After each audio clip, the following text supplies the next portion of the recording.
चलो दर्शकों, आज मैं तुम्हें महाभारत की एक अनमोल कहानी सुनाता हूँ। एक ऐसी कहानी जो सिर्फ युद्ध या वीरता की नहीं, बल्कि धर्म और न्याय की है। ये बात उस समय की है जब पांडवों को छल से जुए में हराकर उनका सब कुछ छीन लिया गया था। उनका राज्य, उनका वैभव और यहाँ तक कि उनकी पत्नी द्रौपदी भी। अब उन्हें 12 वर्षों के लिए वनवास भेज दिया गया था। पांचों भाई युधिष्ठिर, भीम, अर्जुन, नकुल और सहदेव घने जंगलों में भटक रहे थे। दिन रात एक संघर्ष था, लेकिन एक चीज थी जो कभी युधिष्ठिर ने नहीं छोड़ी, और वो थी धर्म। एक दिन जंगल में सूरज सिर पर चढ़ा हुआ था। धूप तेज थी और पानी की एक बूंद तक नहीं मिली थी। सब प्यास से व्याकुल हो रहे थे। तब युधिष्ठिर ने अपने भाई नकुल से कहा, जाओ आसपास कहीं पानी देखो। नकुल जंगल में आगे बढ़ा और थोड़ी ही दूर पर उसे एक सुंदर सा तालाब दिखा। झील का जल चमचमा रहा था, साफ और शांत।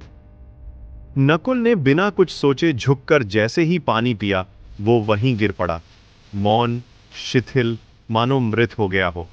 थोड़ी देर बाद सहदेव पहुंचे। वही हाल। फिर अर्जुन, फिर भीम। चारों भाई एक एक कर तालाब पर आए, प्यास बुझानी चाही, लेकिन सब गिर पड़े। अब युधिष्ठिर पहुंचे। भाइयों को इस हाल में देखकर उनकी आंखें भर आईं, लेकिन उनका मन डगमगाया नहीं। तभी हवा में एक गूंजती हुई आवाज आई, मैं इस तालाब का रक्षक यक्ष हूं। जो मेरे प्रश्नों का उत्तर नहीं देगा, वो इस जल को नहीं छू सकता।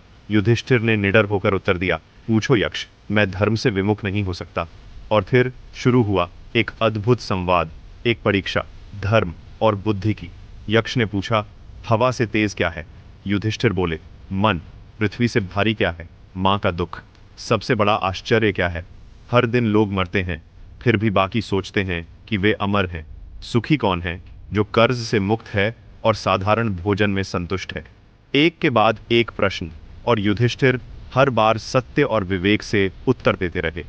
अंत में यक्ष ने सबसे कठिन प्रश्न पूछा, तुम्हारे चारों भाई मृत पड़े हैं, तुम केवल एक को जीवित कर सकते हो, किसे चुनोगे? अब सोचो, अर्जुन जो महान धनुर्धर था, या भीम जो सबसे बलवान था? लेकिन युधिष्ठिर ने कहा, मैं नकुल को चुनता हूं। मैं कुंती का पुत्र हूं। माद्री का, यदि मैं जीवित हूं तो माद्री का भी एक पुत्र जीवित रहना चाहिए। यही ध्यान, यही न्याय है। और मुस्कुराया। और फिर उसका रूप बदल गया। वो कोई और नहीं, बल्कि स्वयं धर्मराज थे, युधिष्ठिर के पिता। उन्होंने कहा, बेटा, तूने सच्चा धर्म निभाया। तेरी बुद्धि, त्याग और न्याय से मैं प्रसन्न हूं। तेरे सभी भाई जीवित होंगे। और फिर चमत्कार हुआ। नकुल, सहदेव, अर्जुन और भीम चारों उठ खड़े हुए। पांडव फिर से एक साथ थे। इस कहानी से हमें यह सीखने को मिलता है कि धर्म निभाना आसान नहीं होता।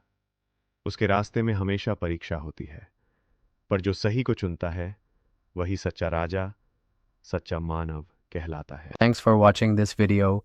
For more videos, please like, share, and subscribe this channel.